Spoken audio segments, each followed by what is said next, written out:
ایران کی خوش قسمتی ہے کہ پاکستان اس کے اندر ایک لیڈنگ رول میں ہے جس میں اس کو فائدہ ہو جائے جو اور کوئی بھی چیز ان کے ہاتھ میں نہیں ہوگی اور یہ کچھ بھی نہیں کر پا رہے ہوں گے تو اس موقع کے اوپر اچانک یہ آئیڈیا فلوٹ کر دیں گے اور اس طریقے کے ساتھ یہ سمجھتے ہیں کہ ان کی پارٹی متحرک رہتی ہے. امریکہ ہے وہ تو آپ کی محبت میں ڈوبا ہوا ہے, تو اب یہ کدھر جائیں گے؟ یہ جو ریشما کے گانے ہی گائیں گے اور کیا.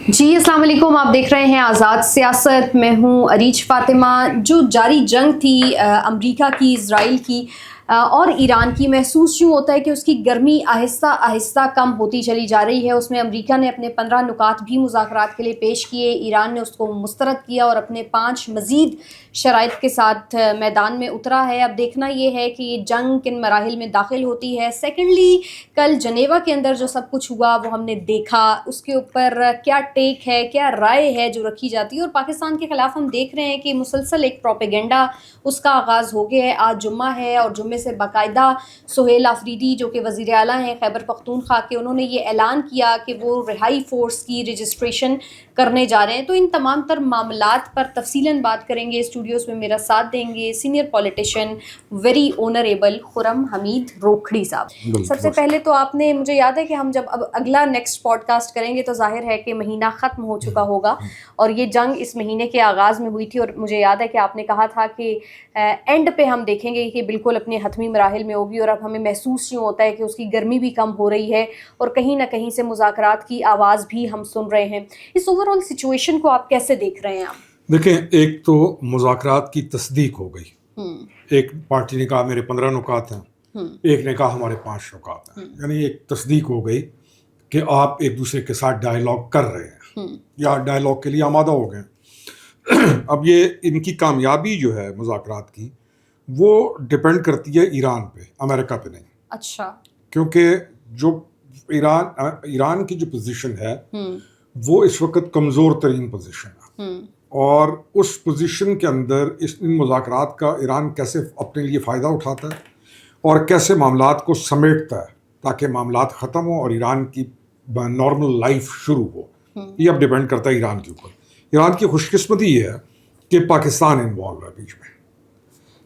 ہاں, یہ علیحدہ بات ہے کہ ایران نے کبھی بھی پاکستان کو کسی بھی مثبت چیز میں انوالو نہیں رکھا. ان کا ٹلٹ ٹورڈز انڈیا بہت زیادہ رہا ہے, اور انڈینز جو ہیں وہ ایران کو جس طریقے کے ساتھ اس وقت پیش آ رہے ہیں پرو اسرائیل اسٹینس لے کے انڈینز, لیکن ایران کو پتہ نہیں کب سمجھ آئے گی انڈیا کی. ابھی بھی ایران کا ٹلٹ اس طرف ہی رہتا ہے. بہرحال, لیکن ایران کی خوش قسمتی ہے کہ پاکستان اس کے اندر ایک لیڈنگ رول میں ہے جس میں اس کو فائدہ ہو جائے گا. ٹھیک, تو ہم یہ امید رکھیں کہ یہ جو بال ہے یہ ایران کے کورٹ کے اندر ہے, اور کیسے ایران پلے کرتا ہے یہ بھی تمام تر معاملہ ایران کے اندر آپ سمجھتے ہیں کہ وائزلی پلے کرے گا ایران؟ ایران کے اندر جو ماڈریٹ یا معاملات کو سلجھانے والے لوگ ہیں وہ موجود ہیں. اچھا. کوئی بھی چیز جو آپ ایکسٹریمزم یا ایک نہایت شدت پسندی کے رویے کے ساتھ اس کو سلجھانے کی کوشش کریں گے کہیں پر بھی تو وہ ایکسیپٹیبل نہیں ہوگی. ایران کے لیے سب سے بڑا ایشو اس کے اپنے نیبرز ہیں جن کے ساتھ ایران نے سارے ٹائم کے اندر معاملات بگاڑ لیے ہیں. تو ایران کے پاس بچتا صرف پاکستان ہے, اور وہ جن نیبرز کے ساتھ اس نے معاملات بگاڑے ہیں ان کا ٹرسٹ بھی پاکستان پر ہے. تو میرے خیال میں پاکستان کی وجہ سے اگر جو کچھ بہتری ہوگی وہ پاکستان کی, اور پاکستان نے اس میں اپنا بڑا اہم کردار بھی ادا کیا. گفتگو بھی ہوئی, ٹویٹ بھی ہوا, پھر فیلڈ مارشل اور ڈونلڈ ٹرمپ کی گفتگو کو وائٹ ہاؤس نے بھی کنفرم کیا. آن دی ادر ہینڈ ہم دیکھتے ہیں روکھڑی صاحب کہ یہ بھارت اور اسرائیل سے ہضم نہیں ہو رہا, اور جس حواس باختگی کا وہ مظاہرہ کر رہے ہیں, ایک دوسرے کے اوپر بھی جوتیاں برسا رہے ہیں اور گتھم گتھا ہیں. اس سچویشن کو آپ کتنا ورسٹ ہوتا ہوا دیکھ رہے ہیں؟ دیکھیں, اسرائیل کا چیپٹر علیحدہ ہے. ان کو بھارت ایک ان کے استعمال میں ایک چیز ہے. ہاں, بھارت ڈیفینیٹلی اس وقت لوزنگ پوائنٹس ہے اس کے اینڈ پہ ہے, اور بھارتی جو حکومت ہے اس کے اوپر اس کی کریڈیبلٹی ڈاؤٹ فل ہو رہی ہے اس کے اپنے لوگوں کے درمیان. کیونکہ یہ جو RSS کا نظریہ ہے اس کی پورا جو محور ہے, ایک تو معاشی ترقی انہوں نے کی, اس میں کوئی شک نہیں, لیکن ان کو سب سے بڑی جو سپورٹ تھی وہ فرام ود ان انڈیا جو لوگ تھے وہ اس کے ساتھ تھے, اور وہ سمجھتے تھے کہ یہ کوئی پتہ نہیں کیا چیز ہے. تو وہ جو مت ہے کہ وہ بہت پتہ نہیں کیا چیز ہیں وہ ٹوٹ رہی ہے. تو پبلک آف انڈیا جو ہے اس کی ریزنٹمنٹ ہے اگینسٹ RSS BJP کی گورنمنٹ کے. تو اس لیے بھارت کی پوزیشن اس وقت بہت کمزور ہے, اور یہ آنے والے دنوں میں آپ مزید کمزور اور لڑکھڑاتی بھی دیکھ رہے ہیں میرے خیال پبلک آف میں. انڈیا کا رسپانس بڑا میرے خیال میں بھارت میں کانگریس جو ہے وہ آہستہ آہستہ ابھر رہی ہے, پرانی پارٹی بھی ہے, اس موجودہ کمزور پوزیشن کا فائدہ کانگریس اٹھا رہی ہے.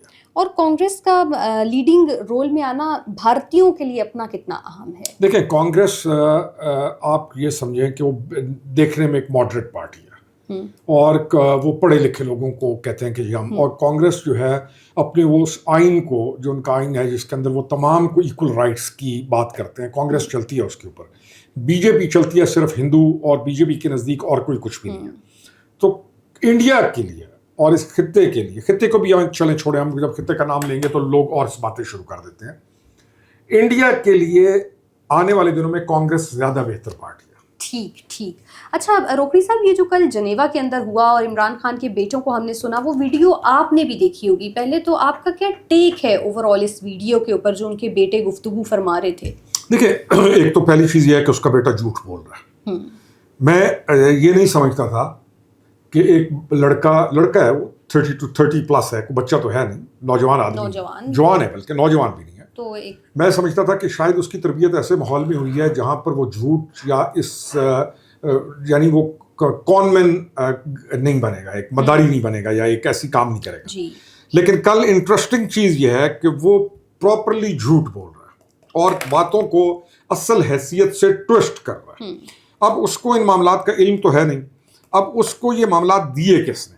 میں پھر کہہ رہا ہوں نا کہ وہ 17-18 سال کا تو نہیں ہے نا, وہ ایک گرون اپ آدمی ہے, میچور مین ہے.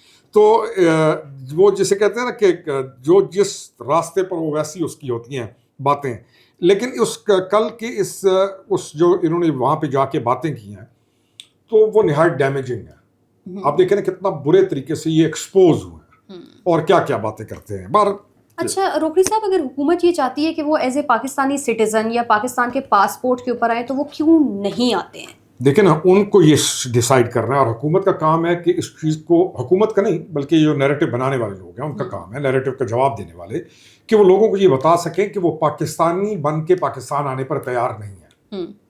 سمپل. یہ تو بہت اچھے طریقے سے کل کی گفتگو آسان سی چیز ہے کہ آپ اس کو, وہ پاکستانی بن کے پاکستان آنے کو تیار نہیں ہے, وہ برٹش بن کے پاکستان آنا چاہتا ہے.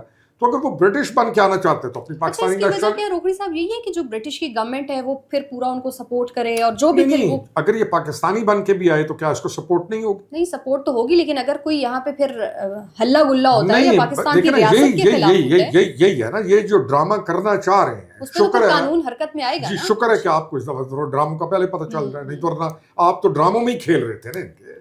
تو شکر. اچھا ویسے آج سے سہیل آفریدی صاحب رجسٹریشن کا باقاعدہ آغاز کر رہے ہیں رہائی فورس کی. یہ رجسٹریشن کہاں تک پہنچے گی, اور یہ رہائی فورس واقعتاً آپ کو لگتا ہے اس طرح سے کام نہیں؟ رجسٹریشن یہ کس چیز کی کہہ رہا ہے؟ رہائی فورس میں جتنے بھی لوگ آئیں گے نا, میرا خیال ہے. اچھا آپ کو نا اگر PTI کی ہسٹری کا پتہ ہو تو یہ جو رجسٹریشن ہے یا ممبرشپ کمپین ہے, یہ ایک ان کی عادت ہے. اچھا یہ جب بھی کچھ سیریس نہ لیں, نہیں اس کو بالکل سنجیدہ نہ لیں. اچھا ٹھیک. یہ جب کچھ بھی نہیں کر پا رہے ہوں گے جو, اور کوئی بھی چیز ان کے ہاتھ میں نہیں ہوگی, اور یہ کچھ بھی نہیں کر پا رہے ہوں گے, تو اس موقع کے اوپر اچانک یہ آئیڈیا فلوٹ کر دیں گے, اور اس طریقے کے ساتھ یہ سمجھتے ہیں کہ ان کی پارٹی متحرک رہتی ہے. ساری چیزیں ان کے پاس رجسٹرڈ موجود ہیں. انہوں نے ایک وہ جو پتہ نہیں ٹائیگر فورس تھی کہ کوئی ایک ان کی چلی تھی, نہیں ٹائیگر فورس تھی وہ, جس کو سیالکوٹ والی نہیں ہے, وہ جو ایک خاتون ہے جو کہتی ہیں عمران میرا بیٹا ہے, حتیٰ کہ عمران سے 2 سال بڑی ہے وہ ٹوٹل. وہ خاتون ایک ہیں, نہیں وہ خاتون ہے جن کی مما جو ہے, جو 2 وہ جو ہیں PTI کے جن کی والدہ ہیں, وہ ابھی الیکشن بھی لڑی ہیں, وہ جو کہتی ہیں کہ عمران میرا بیٹا ہے. ریحانہ ڈار صاحبہ, ہاں انہوں نے کہا اچھا, تو حد تک انٹرسٹنگ ہے کہ ہماری وہ جو اللہ ان کو اپنی ایمان میں رکھے, وہ 2 سال بڑی ہیں عمران سے, ٹھیک ہے. تو وہ ان کے بیٹے آلریڈی ایک یہاں پر یہ کمپین کے جو چلا چکے ہیں ٹائیگر فورس کے نام. اچھا پیسہ, ہاں اپنی حکومت پیسہ, ان کے پاس ساری چیزیں موجود ہیں. تو جب کچھ بھی نہیں ہو رہا ہوگا تو یہ پھر اس طرح کی registration campaign, tiger force, membership campaign یہ شروع کرتے ہیں. یہ ڈرامے ان کے چلتے اچھا، ہیں. اس فورس کے بعد وہ کہہ رہے ہیں کہ ہم ایک احتجاج بھی کریں گے اور ایک ہم باقاعدہ تحریک کا آغاز بھی کرنے جا رہے ہیں.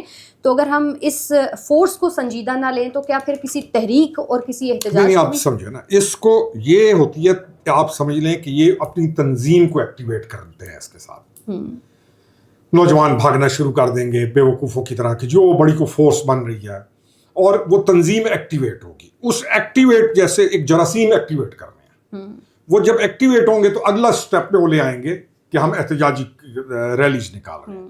تو یہ سمجھ رہے ہیں، لیکن یہ ٹائم گزر چکا، یہ فراڈ، یہ حرکتیں ان کی گزر چکی. میں خود سیکٹری یہ جو ممبرشپ رہ چکا ہوں ایک ٹائم پہ، مجھے پتا ہے کہ یہ کیا، یہ ان سے کیا ان کی چھوڑیں اس چیز کو، یہ کچھ بھی نہیں کر سکیں گے اس موجودہ حالات میں. یہ اپنی یہ تمام جو ہے نا مداری پن کی ڈگڈگیاں یہ ساری چلا چکے ہیں، یہ کچھ بھی نہیں کر سکتے. ٹھیک. اچھا روکڑی صاحب، دوسری طرف ہم یہ بھی دیکھتے ہیں کہ عالیہ حمزہ گرفتار ہوتی ہیں، مراد سعید کو نااہل کر دیا جاتا ہے. مراد سعید تو ویسے منظر سے غائب ہی ہیں، انہوں نے کوئی حلف بھی نہیں اٹھایا تھا، لیکن کتاب ان کی ضرور منظر عام پر آ گئی تھی. تو اب اس ساری سچویشن کو آپ کیسے دیکھ رہے ہیں؟ یہ نااہلیوں کی تلوار مزید اور لٹکے گی پاکستان تحریک؟ نہیں، مجھے سمجھ نہیں آ رہی کہ تلوار لٹکے گی کیوں. نااہل یہ لوگ ہیں، ہم کر کیوں نہیں رہے؟ جو لوگ نااہل ہیں اور جو اس معیار پہ پورا اترتے ہیں، تو اگر ہم ہی راستہ دے رہے ہیں، تلواریں ملوانے، پتہ نہیں کیا تلواریں ہیں. نااہل ہیں یہ لوگ، ان کو آپ آج نہیں کل آپ کو اس چیز کو جو نااہل ہے اس کو نااہل قرار دیں، اور یہ ہے نااہل. پتہ نہیں کب کریں گے. تو آنے والے دنوں میں آپ کو پاکستان تحریک انصاف کے لیے مشکلات نظر آتی ہیں یا کچھ نہ کچھ کر پائیں گے؟ دیکھیں، پاکستان تحریک انصاف اپنا چیپٹر کلوز کر چکی ہے. اس کے جو ایم این ایز ہیں یا اس کے جو الیکٹڈ لوگ ہیں ان کی موج ہے. مشکلات کس کے لیے؟ ٹھیک ہے. اب یہ پیالیوں میں طوفان اٹھانے کی کوشش کرتے ہیں جو ان سے اٹھتا نہیں ہے. اسی ٹرمپ کو، پریزیڈنٹ کو، جس کو یہ ایک اس کے ٹویٹ کے انتظار میں مرے جا رہے تھے، وہ تو تمغے پہ تمغہ آپ کی حکومت کو دیتا جا رہا ہے. ادھر سے گزرتا ہے تو ایک جھنڈا آپ کو اور لگا دیتے، ادھر سے گزرتا ہے تو ایک ادھر سے پپی لے لیتا ہے، ادھر سے گزرتا ہے تو یہاں پیار کر دیتا ہے. تو اب اس سچویشن کے اندر کہ the most strongest person in world, اور جو سب سے بڑی سپر پاور ہے اس دنیا میں، اللہ تعالیٰ کا ایک سسٹم ہے، امریکہ ہے، وہ تو آپ کی محبت میں ڈوبا ہوا ہے. تو اب یہ کدھر جائیں گے؟ یہ جو ریشما کے گانے ہی گائیں گے اور کیا. اچھا، ڈپلومیٹیکلی پاکستان نے بہت سارے تمغے سمیٹے، اور پاکستان تحریک انصاف کو ہم دیکھتے ہیں کہ وہ روزانہ تنقید بھی کرتے ہیں، اور یہ سلسلہ شاید آگے بھی جاری رہے گا. آپ سمجھتے ہیں کہ ڈپلومیٹیکلی پاکستان جن محاذوں کو پار کر رہا ہے، آئندہ آنے والے دنوں میں مزید اور محاذ پار کرے گا اور تمغے سمیٹے گا؟ اور آپ سمجھتے ہیں کہ پاکستان بہترین سمت میں چل رہا ہے اس وقت تک؟ میں یہ کہہ رہا ہوں کہ پاکستان انٹرنیشنلی بہت اچھا جا رہا ہے، انٹرنلی بھی جانا چاہیے نا. انٹرنلی آپ کیا سمجھتے ہیں مسائل کہاں؟ ہمیں ان ساری چیزوں کا فائدہ اپنی عوام کو دینا ہے. ٹھیک. اور جب تک ان کے فوائد، اس ساری چیز اسٹرینتھ کے فوائد عوام تک نہیں پہنچتے تو کیوس جاری رہے گا. کیوس کمزور بہت ہو گیا، لیکن we have to get all the benefits to our people now. Simple بس. ٹھیک، بہت شکریہ. روکڑی صاحب ہمارے ساتھ موجود تھے. آپ سے ملاقات ہوگی نیکسٹ پوڈ کاسٹ میں. اللہ حافظ.